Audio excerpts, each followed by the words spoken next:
So రీసెంట్గా మీరు గమనించారో లేదో కానీ మ్యాక్సిమం ఎవ్రీ వీకెండ్ ఎక్స్పీరియన్స్ ప్రొఫెషనల్స్కి, ఫ్రెషర్ కాదండి, ఎక్స్పీరియన్స్ ప్రొఫెషనల్స్కి ఎక్కువగా వాకింగ్ డ్రైవ్స్ కండక్ట్ చేస్తున్నారు. ఇంతకుముందు ఎక్కువగా ఫ్రెషర్స్కి ఎక్కువగా వాకింగ్ డ్రైవ్స్ కండక్ట్ చేసేవాళ్ళు. బట్ ఇప్పుడు సీన్ రివర్స్ అయిపోయింది. ఎక్కువగా ఎక్స్పీరియన్స్ ప్రొఫెషనల్స్కి కూడా వాకింగ్ డ్రైవ్ కండక్ట్ చేస్తున్నారు. వాళ్ళు షార్ట్ లిస్ట్ చేసిన ప్రొఫైల్స్కి మాత్రమే వాకింగ్ డ్రైవ్ కండక్ట్ చేస్తుంటారు.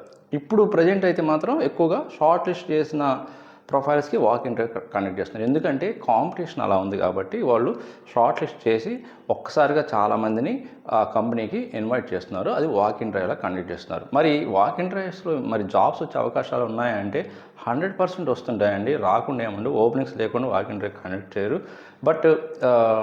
బట్ ఈ కాంపిటీషన్ తట్టుకోవాలంటే మీరు బాగా ప్రిపేర్ అయి ఉండాలి.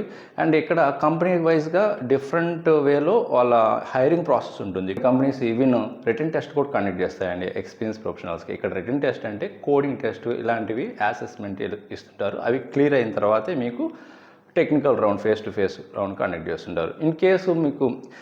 ఇన్ కేసు ఆ వాకింగ్ డ్రైవ్ కానీ ఉన్నంతమంది రాకపోతే మాత్రం అప్పుడు మీకు డైరెక్ట్గా ఫేస్ టు ఫేస్ కండక్ట్ చేస్తారు. ఈ వాకింగ్ డ్రైవ్స్లో ఇంటర్వ్యూ ఈజీగా ఉంటుందా, హార్డ్గా ఉంటుందంటే సో మీరే గెస్ చేయొచ్చు. ఎందుకంటే కాంపిటీషన్ ఎక్కువ ఉంటే ఆటోమేటిక్గా ఇంటర్వ్యూ క్వశ్చన్స్ కూడా కొంత డెప్త్గా, సినార్ బేస్డ్, రియల్ టైం ఎక్కువ అడుగుతుంటారు. సో అందువల్ల ఆ విధంగా మీరు ప్రిపేర్ అయ్యి వెళ్తే ఇంటర్వ్యూని ఈజీగా క్రాక్ చేయొచ్చు. సో ఇలాంటి మరిన్ని టిప్స్ కోసం మన ఛానల్ ఫాలో అవ్వండి అండ్ మీ ఫ్రెండ్స్కి కూడా షేర్ చేయండి. So thank you for watching.